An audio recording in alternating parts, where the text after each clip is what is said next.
ઉપલેટામાં અંજુમને હિમાયતુલ અને નેત્રદીપ આઈ હોસ્પિટલ દ્વારા વિનામૂલ્યે આંખોનું નિદાન કેમ્પ યોજવામાં આવ્યો।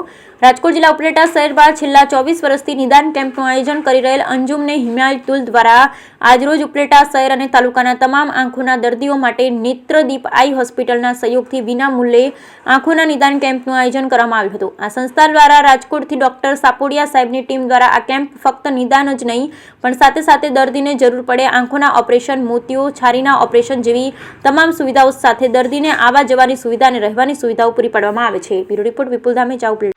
હું નાસિર સત્તાર બગસરાવાળા અંજુમન હિમાયતુલ ઇસ્લામના ટ્રસ્ટી।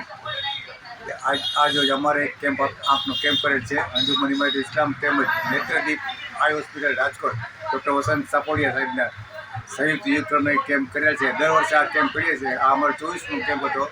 એની અંદરમાં 228 દર્દીએ લાભ લીધો, જેમાંથી 55 આંખના ઓપરેશન નીકળેલ ને 32 છારીના ઓપરેશન જે સ્તર ઉપર જ કરવામાં આવેલ છે। 55 આંખના ઓપરેશન છે એને રાજકોટ લઈ જવું, આંખના હોસ્પિટલમાં સાપડિયા સાહેબની હોસ્પિટલમાં ડૉક્ટર સાપડિયા સાહેબના હસ્તે ઓપરેશન કરાવી અને ઉપલેટા પરત લઈ આવશું। જમવા કરવાનો ખર્ચ સાથે દવા બધી ફ્રી અમે સંસ્થા તરફથી કરીએ છીએ।